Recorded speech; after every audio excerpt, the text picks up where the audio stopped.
dito na nag-ano ako. So, ang ingay! Ang ingay! Ay, sorry.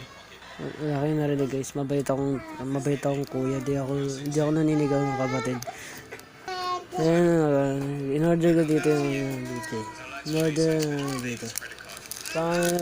Pang-massage dito. Tatry ko kung masabi ko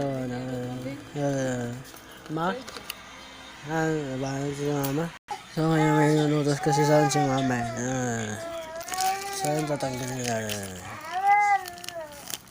Kahit nabuksan ko na to kanina, binalik ko lang para mabigyan. Para mapakita ko yan yung na